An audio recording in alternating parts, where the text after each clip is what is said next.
Bashar al-Assad was born in Damascus, Syria on September 11, 1965. He was the third son of Hafez al-Assad, a military officer who rose through the ranks to become president of Syria in 1971. The Assad family belonged to the Alawite sect, a minority Shia Muslim group within Syria's predominantly Sunni population. Growing up in the shadow of his father's authoritarian rule, Bashar witnessed firsthand the intricacies of power and the complexities of Syrian politics.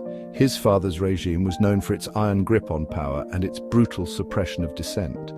The elder Assad's influence on Bashar's worldview and political ideology would prove to be profound.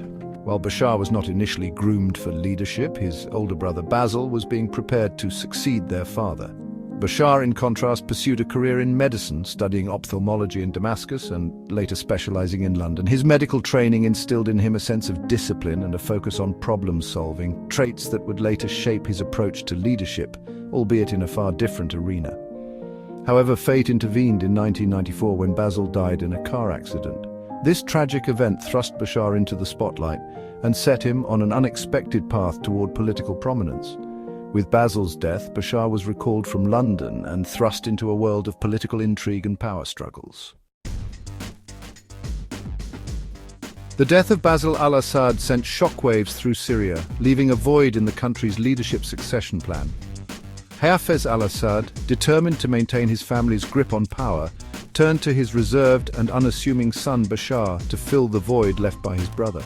Bashar was immediately enrolled in a crash course in Syrian politics and military strategy, preparing him for a role he had never anticipated.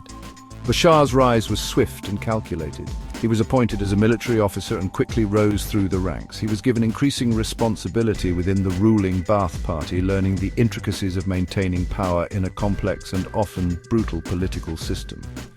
His father's advisors, recognizing the need for a smooth transition of power, worked tirelessly to solidify Bashar's position and cultivate an image of him as a capable and worthy successor. Despite his lack of political experience, Bashar possessed a quiet charisma and a sharp intellect that surprised many who underestimated him. He was seen as a modernizer, someone who could potentially reform Syria's outdated political system and modernize its economy. However, there were also concerns about his ability to control the country's powerful security apparatus and navigate the treacherous waters of Middle Eastern politics. Upon his father's death in 2000, Bashar al-Assad assumed the presidency in a carefully orchestrated transition of power.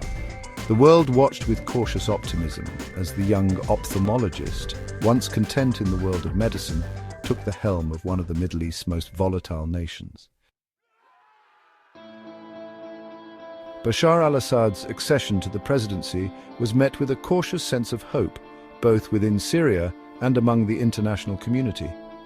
His background as a Western-educated doctor, coupled with his initial pronouncements of reform, led many to believe that he would usher in a new era of openness and liberalization in Syria.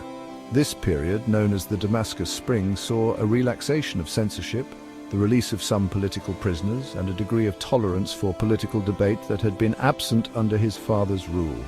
Assad's early reforms, while limited in scope, were seen as a sign that he was serious about moving Syria away from its authoritarian past. He allowed for the establishment of private universities and encouraged foreign investment in the Syrian economy. He also took steps to curb the influence of the country's powerful security services, which had long been accused of human rights abuses. However, the Damascus Spring was short-lived. Assad's reforms were met with resistance from hardliners within the regime, who feared that liberalization would undermine their power. Moreover, Assad himself seemed hesitant to fully embrace democratic principles. He viewed any challenge to his authority as a threat to the stability of the state, and he was unwilling to risk losing control of the country. By 2001, the Damascus Spring had come to an end. Censorship was reimposed, political activists were arrested, and the security services regained their grip on Syrian society. The brief period of hope and optimism gave way to a renewed sense of disillusionment and despair. As the Damascus Spring faded, Bashar al-Assad consolidated his power and shifted his focus toward ensuring the survival of his regime. He adopted a more assertive foreign policy, aligning Syria more closely with Iran and Hezbollah in Lebanon, while also providing support to Palestinian militant groups opposed to Israel. This stance bolstered his image as a steadfast opponent of Israel and the West, garnering him support among some segments of the Arab world. Domestically, Assad tightened his grip on power, crushing dissent and consolidating control over all aspects of Syrian society. He relied heavily on the country's vast security apparatus, which infiltrated every level of government and society, monitoring citizens' activities and ruthlessly silencing opposition. The regime's crackdown on dissent extended to journalists, bloggers, and human rights activists, who were subjected to arbitrary arrest, torture, and enforced disappearances. Assad also sought to strengthen his grip on the economy, promoting crony capitalism that benefited his inner circle and loyalists. While some economic liberalization measures were implemented, they primarily served to enrich the elite and consolidate their hold on key sectors of the economy. This approach exacerbated existing inequalities, fueling resentment among the poor and marginalized, who bore the brunt of the regime's corruption and mismanagement. By the time the Arab Spring uprisings began to sweep across the Middle East in 2011, Syria was a country teetering on the edge. Decades of authoritarian rule, coupled with widespread corruption, had created a climate of fear and resentment. The stage was set for a confrontation between Assad's regime and a population yearning for change. In the heart of the nation, a powerful cry for change began to echo. People from all walks of life united, driven by a shared vision for a better future. They marched, they spoke, and they demanded a transformation. This was not just a moment, it was a movement, fueled by hope and the unyielding desire for progress. The voices of the many became one, resonating through the streets and into the hearts of those who listened. It was a time of awakening, a time when the call for change could no longer be ignored. The Syrian civil war began in 2011, plunging the nation into chaos. Millions of Syrians were displaced, and the humanitarian crisis grew dire. Assad's regime was accused of severe human rights violations, including the use of chemical weapons. The conflict drew in international players, complicating the situation further. The war has left a lasting impact on Syria and its people, with no clear end in sight. Assad's use of chemical weapons in 2013 marked a significant escalation in the conflict.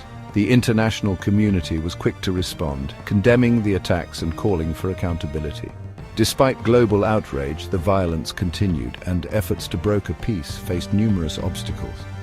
The Syrian regime's actions have been widely criticized, but Assad remains in power, defying international pressure. Throughout the conflict, Assad has relied on key alliances to maintain his grip on power. Russia and Iran have been crucial supporters, providing military and financial aid. These alliances have shifted the balance of power in Syria, complicating efforts for a peaceful resolution. Meanwhile, various opposition groups and foreign nations have vied for influence, turning Syria into a battleground for regional and global interests. The struggle for influence continues, with no clear resolution in sight. The future of Syria remains uncertain. The country is deeply scarred by years of conflict, and rebuilding will be a monumental task. The international community faces the challenge of supporting Syria's recovery while addressing the root causes of the war. Peace and stability seem distant, but the resilience of the Syrian people offers a glimmer of hope. The path forward will be difficult, but a united effort may eventually lead to a brighter future for Syria.